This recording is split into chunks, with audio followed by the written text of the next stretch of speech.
Hello students. आज जो है हम इतिहास का 7 चैप्टर देखने वाले हैं, विज्ञान और प्रौद्योगिकी।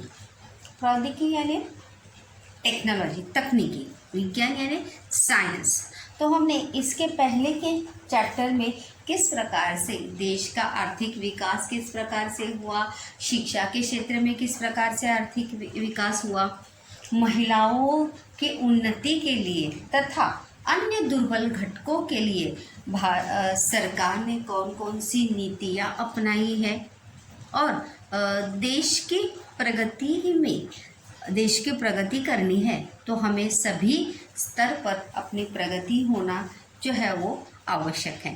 तो इस पार्ट में जो है हम विज्ञान और प्रौद्योगिकी के संदर्भ में किस प्रकार से भारत ने नई अनुसंधान किए और किस प्रकार से भारत ने अपनी पहचान बनाने के लिए किस प्रकार से अलग अलग क्षेत्र में जो है अपना कार्य यहाँ पर किया है। तो इस पार्ट में हम स्वतंत्रता के पश्चात, मतलब स्वतंत्रता प्राप्ति के बाद 1947 के पश्चात भारत ने विज्ञान और प्रौद्योगिकी क्षेत्र में, प्रौद्योगिकी यानी औद्योगिक क्षेत्र में किए हुए विकास कार्य का अध्ययन जो है हम इस पाठ में करने वाले हैं। और उसी के साथ साथ विज्ञान और प्रौद्योगिकी क्षेत्र में कार्यरत महत्वपूर्ण संस्थानों, महत्वपूर्ण कार्यरत यानी क्या, विज्ञान और प्रौद्योगिकी क्षेत्र में जो ऐसी संस्थाएं हैं जो किसके लिए कार्य करती है, विज्ञान और प्रौद्योगिकी क्षेत्र में कार्य करती है, अपना योगदान देती है, उन संस्था के बारे में भी जो है हम इस पाठ में जानकारी लेने वाले हैं। तो सबसे पहले हम यहाँ पर देखने वाले हैं वो है भारतीय परमाणु ऊर्जा आयोग। क्या नाम है संस्था का? भारतीय परमाणु ऊर्जा आयोग। प्रश्न भी है, पंडित नेहरू ने परमाणु ऊर्जा आयोग की स्थापना की, कारण स्पष्ट कीजिए के लिए प्रश्न भी है कि पंडित जवाहरलाल नेहरू ने परमाणु ऊर्जा आयोग की स्थापना जो है वो की। दूसरा भी प्रश्न है, इसलिए बहुत ही महत्वपूर्ण टॉपिक है ये। परमाणु ऊर्जा उत्पादन के संबंध में कौन कौन सी परियोजनाएं जो है वहाँ पे शुरू की गई थी। तो सबसे पहले हम यहाँ पर परमाणु योजना जो है, परमाणु ऊर्जा आयोग, आयोग यानी क्या, एक समिति का गठन जो है वहाँ पर पंडित जवाहरलाल नेहरू ने किया। तो उसके पीछे कारण क्या था, देखते हैं हम। उस समय के स्वतंत्र भारत के प्रधानमंत्री पंडित जवाहरलाल नेहरू को वैज्ञानिक दृष्टिकोण निर्माण कर राष्ट्र की प्रगति जो है वो साध्य करनी थी। मतलब भारत के हर व्यक्ति का हर घटना के प्रति देखने का नज़रिया जो है वो कैसा होना चाहिए, वैज्ञानिक होना चाहिए, या लोगों के वैज्ञानिक दृष्टिकोण को बढ़ाने के लिए, लोगों में वैज्ञानिक दृष्टिकोण निर्माण करने के लिए, और साथ ही साथ राष्ट्र की प्रगति भी करना था। इस विचार को लेकर उन्होंने 10 अगस्त 1948 को परमाणु ऊर्जा आयोग की स्थापना की। कब की? 10 अगस्त 1948 को। कब की? 10 अगस्त 1948 को परमाणु ऊर्जा आयोग की स्थापना जो है उन्होंने की। आयोग के प्रथम अध्यक्ष के रूप में डॉक्टर होमी भाभा। कौन थे? डॉक्टर होमी भाभा। रिक्त स्थान के लिए प्रश्न भी है कि परमाणु ऊर्जा के प्रथम अध्यक्ष के रूप में किसका चुनाव हुआ था या किसकी नियुक्ति की गई थी? तो किसकी नियुक्ति की गई थी? डॉक्टर होमी भाभा की। किसे? डॉक्टर होमी भाभा की नियुक्ति जो है वहाँ पर की गई थी। और परमाणु ऊर्जा से विद्युत उत्पादन, खाद्य उत्पादन में वृद्धि करना यानी बढ़त करना और उसे बनाए रखना, मतलब सिर्फ खाद्यान्न उत्पादन यानी खेती से जुड़े अनाज वगैरह, विद्युत उत्पादन, विद्युत यानी बिजली का निर्माण और उसे बनाए रखना, इसके लिए उन्नत प्रौद्योगिकी का निर्माण करना। मतलब ये प्रगति तो हम कर रहे थे, लेकिन ये प्रगति निरंतर ऐसी ही रहे, इस प्रगति में बढ़ोतरी हो या प्रगति दुगनी हो, इसलिए इसके लिए उन्नत मतलब क्या, अच्छे प्रौद्योगिकी का निर्माण करना। प्रौद्योगिकी यानी क्या है, नई नई टेक्नोलॉजी का निर्माण करना, नई नई चीज़ों की खोज करना जो है वो क्या था, आवश्यक था। नैनो टेक्नोलॉजी को विकसित करना आदि परमाणु ऊर्जा आयोग के उद्देश्य थे। क्या थे, परमाणु ऊर्जा आयोग के उद्देश्य थे। इस विभाग ने वर्ष 1956 में परमाणु ऊर्जा पर चलने वाली भारत की प्रथम परमाणु भट्टी अप्सरा कार्यान्वित की। असत्य जोड़ी के लिए भी याद रखिए और रिक्त स्थान के लिए भी याद रखिए। भारत में प्रथम परमाणु ऊर्जा पर चलने वाली परमाणु भट्टी का नाम क्या था, अप्सरा, जो कार्यान्वित की यानी शुरू की। तो यहाँ पर आयोग की स्थापना क्यों की, भारत में वैज्ञानिक दृष्टिकोण अपनाना, दूसरा है उन्नत प्रौद्योगिकी का उपयोग करना, उन्नत मतलब क्या, आधुनिक यंत्र का प्रयोग करना, परमाणु ऊर्जा का विद्युत उत्पादन तथा अन्य सकारात्मक कार्य में उपयोग करना। चौथा है नए अनुसंधानों का राष्ट्र की प्रगति में उपयोग करना और इन उद्देश्यों से लेकर पंडित नेहरू ने परमाणु ऊर्जा आयोग की स्थापना की थी और इसी परमाणु ऊर्जा आयोग ने 1956 में 1948 को परमाणु ऊर्जा आयोग की स्थापना हुई और 1956 में इसी परमाणु ऊर्जा आयोग ने परमाणु ऊर्जा पर चलने वाली प्रथम परमाणु भट्टी, जिसका नाम क्या था, अप्सरा, जो कार्यान्वित की, निर्माण की, शुरू की। वर्ष 1969 से परमाणु ऊर्जा से विद्युत उत्पादन करने के लिए मुंबई के निकट तारापुर में परमाणु ऊर्जा केंद्र की स्थापना जो है वहाँ पर की गई। और फिर मतलब परमाणु ऊर्जा जो गठन समिति थी या जो परमाणु ऊर्जा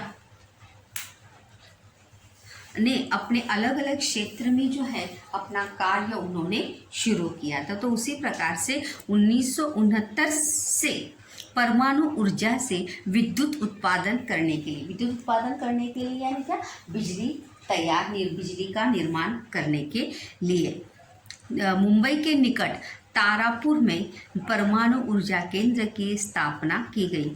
असत्य जोड़ी के लिए याद रखिए, कहाँ पर परमाणु ऊर्जा केंद्र विद्युत उत्पादन के लिए मुंबई के निकट का कौन सा स्थान है, वहाँ पर तारापुर। क्या नाम है जगह का, तारापुर।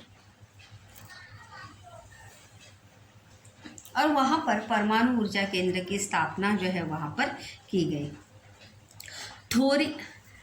थोरियम का उपयोग विद्युत निर्मित के लिए तमिलनाडु के कल्पकम में रिएक्टर रिसर्च सेंटर शुरू किया गया और इस विद्युत निर्मित के लिए थोरियम का उपयोग जो है विद्युत निर्मित, अभी विद्युत निर्मित जो है ऐसी ही होगी क्या, नहीं, उसके लिए धातु की आवश्यकता होती है। तो थोरियम का उपयोग करने के लिए तमिलनाडु के कल्पकम में, जगह का नाम है रिएक्टर रिसर्च सेंटर। क्या नाम है, रिएक्टर रिसर्च सेंटर शुरू किया गया और परमाणु ऊर्जा के विकास में रिएक्टर्स की भूमिका जो है वहाँ पर महत्वपूर्ण होती है। जो वहाँ पर परमाणु ऊर्जा से जो कार्य कार्यान्वित होते हैं उन्हें मदद का कार्य जो है रिएक्टर्स के माध्यम से वहाँ पर किया जाता है। परमाणु ऊर्जा की निर्मित के लिए भारी पानी की आवश्यकता होती है। बिजली का निर्माण किससे होता है? पानी से। किससे होता है? पानी से। तो जो इसके लिए बिजली का निर्माण करने के लिए भारी पानी यानी क्या? बहुत ज़्यादा मात्रा में जो है वहाँ पर किसकी आवश्यकता होती है? पानी की आवश्यकता वहाँ पर होती है।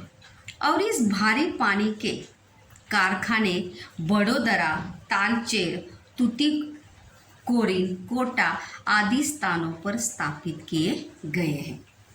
संकल्पना चित्र पूर्ण कीजिए के लिए प्रश्न देखिए यहाँ पर कि भारी पानी के कारखाने जो है, पानी के कारखानों के स्थान, जगह कहाँ कहाँ पर है? तो देखिए वडोदरा, तालचेर, तुतीकोरिन, कोटा, ये सब किसके नाम है? जगह के नाम है। किसके नाम है? स्थान के नाम है। और आदि स्थानों पर स्थापित किए गए हैं, जहाँ पर इन कारखानों में जो है भारी मात्रा में किसका इस्तेमाल किया जाता है? पानी का इस्तेमाल वहाँ पर किया जाता है। परमाणु भट्टियों के लिए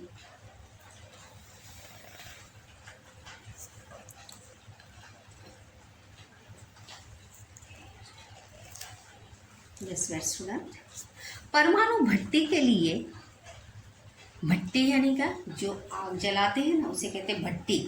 परमाणु भट्टी के लिए आवश्यक भारी पानी यानी हैवी वाटर, बहुत ज़्यादा मात्रा में पानी जो है देश के भीतर बड़ी मात्रा में उत्पादन और अनुसंधान करने हेतु हेवी वाटर प्रोजेक्ट संस्थान का गठन वहाँ पर किया गया। मतलब बिजली का निर्माण करना है तो पानी की आवश्यकता है, और वहाँ पर ऐसे बहुत सारे कारखाने थे जहाँ पर भारी पानी की क्या थी?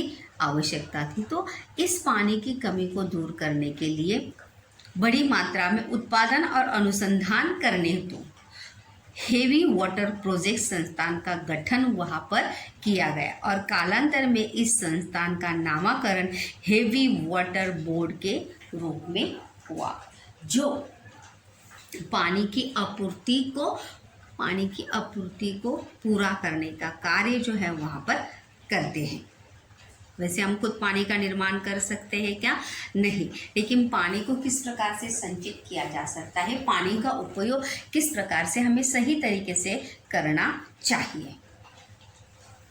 यहाँ पर देखिए 28 फरवरी का दिन जो है संपूर्ण भारत में विज्ञान दिवस के रूप में जो है वो मनाया जाता है। इस दिन आप विद्यालय में कौन कौन से उपक्रम या कौन कौन से कार्यक्रम का आयोजन वहाँ पे करते हैं विज्ञान दिवस के रूप में।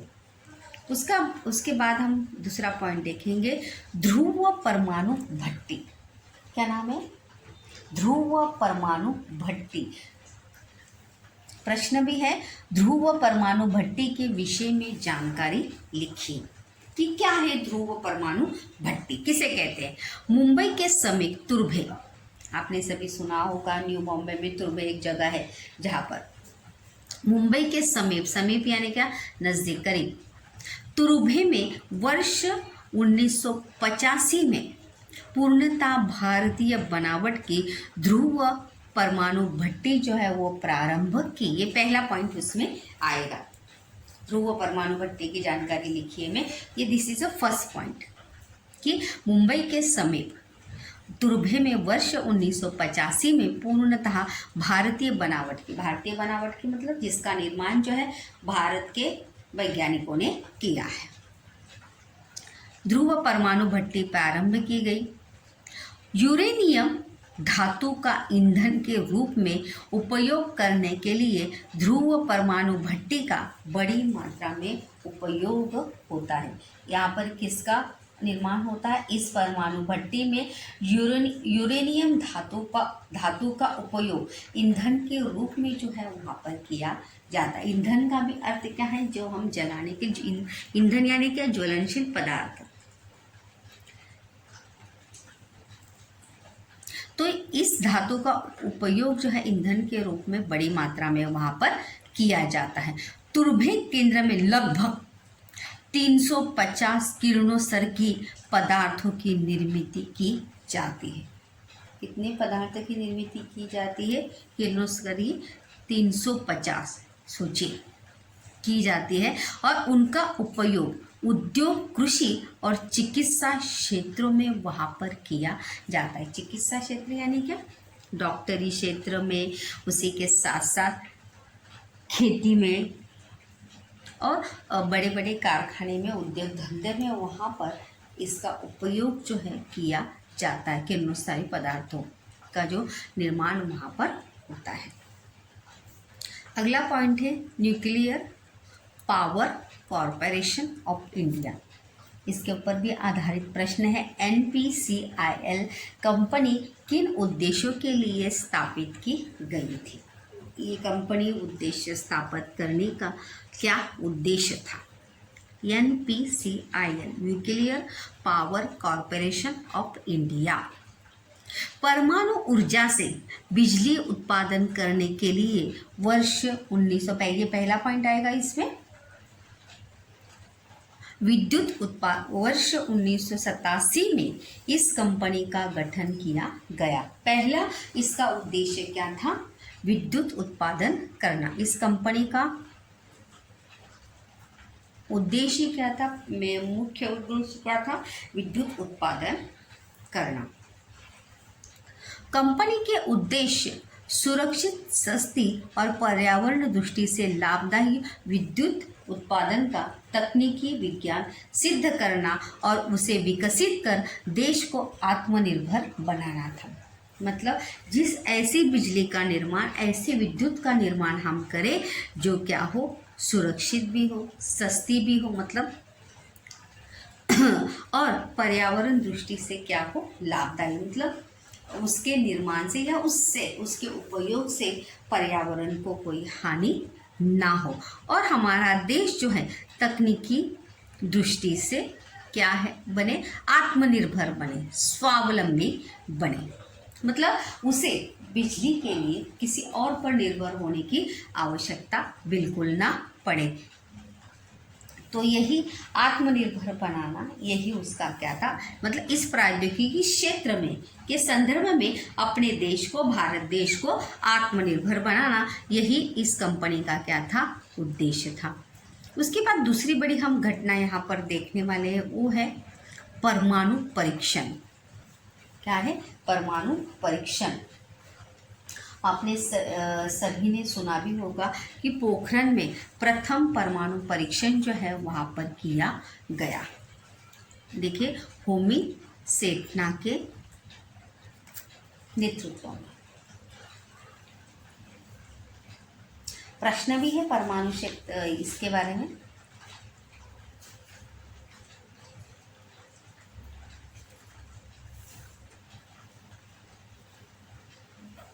पोखरण परमाणु परीक्षण की जानकारी लिखिए, ऐसा प्रश्न भी है। तो देखिए, परमाणु परीक्षण, पोखरण में प्रथम परमाणु परीक्षण, असत्य जोड़े के लिए याद रखें, प्रथम परमाणु परीक्षण जो है वो कहाँ किया गया है? तो कहाँ पर? पोखरण। पोखरण एक जगह का नाम है। पोखरण में प्रथम परमाणु परीक्षण ऊर्जा का उपयोग शांति और स्वयंपूर्णता के लिए करना भारत की नीति है। मतलब वहाँ पर परमाणु परीक्षण, प्रथम परीक्षण तो भारत ने किया, लेकिन उसका उद्देश्य क्या था? शांति और स्वयं पूर्णता के लिए। शांति मतलब हम अपने देश में और विश्व में शांति चाहते हैं, और स्वयं पूर्णता मतलब हम क्या है? आत्मनिर्भर है, स्वयं पूर्ण है, हमें किसी और की आवश्यकता नहीं है। और यही नीति को अपनाते हुए, ये हमने देखिए विदेश, भारत की विदेश नीति में भी हमने ये टॉपिक वहाँ पर देखा था, और इस नीति का अनुसरण कर भारत ने पोखरण में प्रथम परमाणु परीक्षण किया था। भारत ने इस नीति को अपनाते हुए, इस नीति को स्वीकार करते हुए, रिक्त स्थान के लिए भी याद रखिए, 18 मई 1974 को राजस्थान के पोखरण में प्रथम सफल परमाणु परीक्षण जो है वहाँ पर किया था। और चीन का परमाणु अस्त्रों से सुसज्जित होना और चीन के सहयोग से परमाणु अस्त्रों से सुसज्जित होने के लिए चल रही पाकिस्तानी की छटपटाहट के कारण भारत को परमाणु परीक्षण करने का निर्णय लेना पड़ा था। मतलब हम जो है स्वयं पूर्ण है, हमें किसी की मतलब हम भी तकनीकी दृष्टि से जो है स्वयं पूर्ण है। अगर समय मतलब ऐसी परिस्थिति आई तो हम भी किसी से कम नहीं है, ये दिखाने के लिए मतलब जहाँ पर मतलब ऐसी उस समय की परिस्थिति ऐसी थी कि जहाँ पर चीन के सहयोग से परमाणु अस्त्रों से सुसज्जित होने के लिए चल रही पाकिस्तान की छटपटाहट यानी क्या, उनके प्रयास उनके प्रयत्न के कारण भारत को परमाणु परीक्षण करने का निर्णय जो है वो लेना पड़ा था। मतलब अपने आप को सक्षम बनाने के लिए दिखाने अब कि हम सक्षम हैं, मतलब हम किसी भी तकनीकी क्षेत्र में जो है वो पीछे नहीं है, हमारे पास भी क्या है परमाणु अस्त्र है या परमाणु अस्त्र से हम भी क्या है सुसज्ज है। ये दिखाने के लिए जो है भारत को परमाणु परीक्षण का निर्णय जो है वहाँ पर लेना पड़ा था। इस परीक्षण में परमाणु ऊर्जा के अध्यक्ष जो है वो कौन थे, डॉक्टर होमी सेठना और भाभा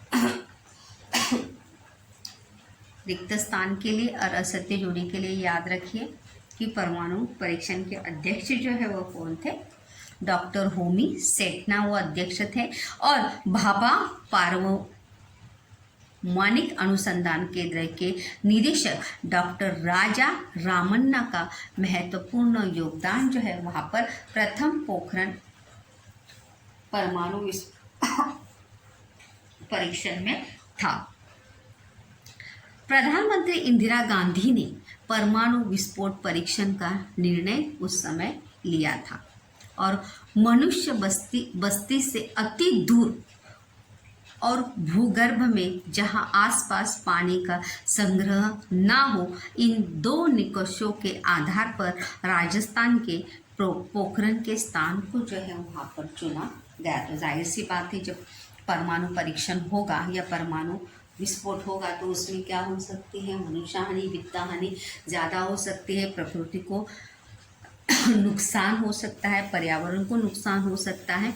तो वहाँ पर परीक्षण करने से पहले इन सभी बातों का ध्यान जो है वहाँ पर रखना चाहिए। तो इसीलिए इस परीक्षण को करने के लिए मनुष्य बस्ती से दूर मतलब जहाँ पर लोगों का निवास ना हो, दूर दूर तक लोग ना रहे और साथ ही साथ जहाँ आसपास पानी का संग्रह ना हो, मतलब जहाँ इसी जगह जहाँ पर पानी ना हो, इन दो निष्कर्षों के आधार पर राजस्थान के पोखरण के स्थान को जो है प्रथम परमाणु परीक्षण के लिए वहाँ पर चुना गया था। क्योंकि हम परमाणु परीक्षण तो कर रहे थे लेकिन हम किसी भी प्रकार का दुष्परिणाम जो है हम चाहते नहीं थे। तो परमाणु परीक्षण करने से पहले इन सभी बातों का ध्यान जो है प्रधानमंत्री और बाकी के लोगों ने वहाँ पर रखा था। क्या आप जानते हैं वर्ष 1974 में भारत ने पोखरण में प्रथम परमाणु परीक्षण किया था और उसके कारण अमेरिका ने अंतरिक्ष अनुसंधान, दूर संदेश वहन विज्ञान और प्रक्षेपणास्त्र विकास जैसे रक्षा विषयों से संबंधित तकनीकी विज्ञान भारत को देने से इनकार किया था। मतलब जब वर्ष 1974 में भारत ने प्रथम परमाणु परीक्षण किया था तो उसके बाद बाकी तकनीकी को देने से अमेरिका ने भारत को क्या किया था, इनकार किया था। अतः उसके बाद भारत ने अमेरिका पर निर्भर न रहते हुए अपने बल पर प्रक्षेपणास्त्र विकास कार्यक्रम विकसित करने की नीति जो है, मतलब अपने आप को आत्मनिर्भर बनाने के लिए, स्वयंपूर्ण बनाने के लिए उन्होंने खुद अपने इस प्रक्षेपणास्त्र विकसित कार्यक्रम को जो है कार्यान्वित किया और ऐसी नीति अपनाई और इसी से भारत प्रक्षेपणास्त्र विकसित करने वाले अमेरिका, सोवियत संघ, फ्रांस, चीन और जर्मनी की पंक्ति में जा बैठा। वहाँ पर संकल्पना चित्र पूर्ण कीजिए के लिए प्रश्न आ सकता है कि प्रक्षेपणास्त्र विकसित करने वाले देशों के नाम। अमेरिका, सोवियत संघ, फ्रांस, चीन, जर्मनी और भारत। मतलब उस पंक्ति में, उस कतार में अब किसका नाम था?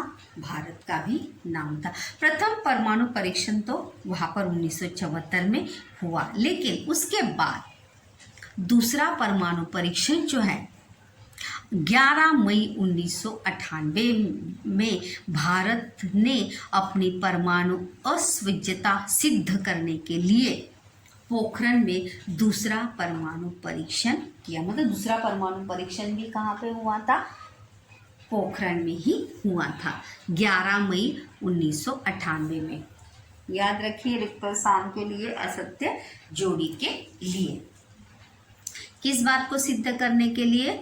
अस्वसिज्यता। परमाणु अस्विज्यता मतलब हम क्या है? स्वयं पूर्ण है, इस बात को सिद्ध करने के लिए। और इसी दिन 3 परमाणु परीक्षण किए गए, उनमें एक हाइड्रोजन बम का भी था। क्या? 3 परमाणु परीक्षण किए गए और उसमें एक परमाणु परीक्षण किसका था? हाइड्रोजन बम का था। किसका था? हाइड्रोजन बम का।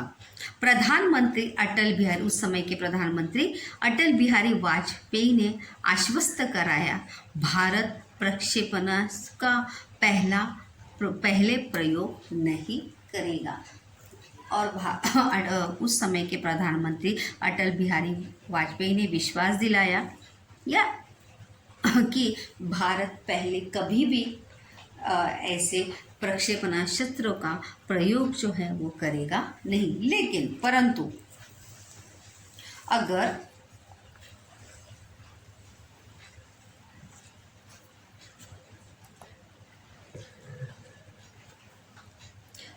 अमेरिका ने भारत पर तत्काल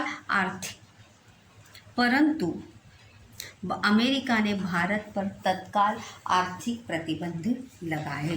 प्रश्न भी ये देखिए, अमेरिका ने भारत पर तत्काल आर्थिक प्रतिबंध लगाए, कारण क्या होगा? स्वयं को परमाणु अस्त्रधारी सिद्ध करने के लिए।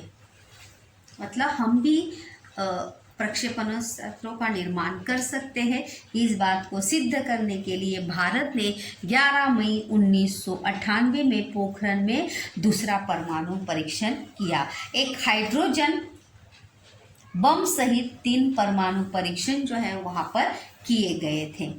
भारत ने यह घोषणा भी की थी कि वह परमाणु अस्त्रों का पहले प्रयोग नहीं करेगा, लेकिन अमेरिका ऐसे परीक्षण के विरुद्ध था और इसलिए अमेरिका ने भारत पर आर्थिक प्रतिबंध लगाया। आर्थिक प्रतिबंध लगाना यानी लेन देन को रोकना या लेन देन पर प्रतिबंध लगाना। अगला पॉइंट है वहाँ पर प्रक्षेपणास्त्र का विकास। क्या पॉइंट का नाम है? प्रक्षेपणास्त्र का विकास। पृथ्वी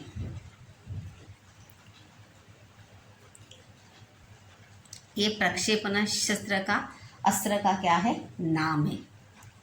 वर्ष, प्रश्न भी ये देखिए, वर्ष 1998 में पृथ्वी प्रक्षेपणास्त्र और वर्ष 1979 में अग्नि प्रक्षेपणास्त्र का सफल परीक्षण हुआ। याद रखिए, प्रक्षेपणास्त्रों के नाम क्या है? पहले क्या है? पृथ्वी, दूसरा क्या है? अग्नि। ये 88 में और ये 79 में सफल परीक्षण हुआ। संपूर्ण विश्व का ध्यान भारत ने पारमाणविक प्रक्षेपणास्त्र विकास कार्यक्रम की ओर खींच गया और पूरे विश्व का ध्यान जो है भारत ने अपनी ओर खींच लिया और अपने आप को सिद्ध करके दिखाया था। Integrated guided missile development program के अंतर्गत प्रक्षेपणास्त्र विकास का कार्यक्रम जो है वो प्रारंभ किया गया और उसी के अनुसार रक्षा अनुसंधान और विकास संस्थान ने प्रक्षेपणास्त्र निर्माण को प्रारंभ किया। और ये सभी कार्य जो है डॉक्टर APJ अब्दुल कलाम के नेतृत्व में वहाँ पर शुरू हुए थे। उस समय के राष्ट्रपति भी थे भारत के।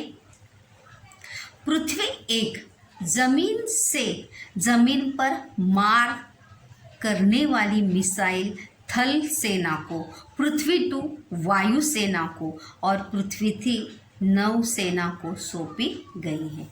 याद रखिए ये सभी मिसाइल प्रक्षेपणास्त्र जो है पृथ्वी 1 थल सेना को, पृथ्वी 2 वायु सेना को और पृथ्वी 3 किसे सौंप गई है, नौसेना को सौंपी गई है, जो हमारे देश की सुरक्षा व्यवस्था में कार्यरत रहती है। पृथ्वी प्रक्षेपणास्त्र की क्षमता 500 से 1000 किलो है। कितनी है क्षमता उसकी? 500 से 1000 किलो। विस्फोटक वहन कर ले जाने की थी। विस्फोटक यानी क्या? बम्स वगैरह। और इसी के लिए वहां पर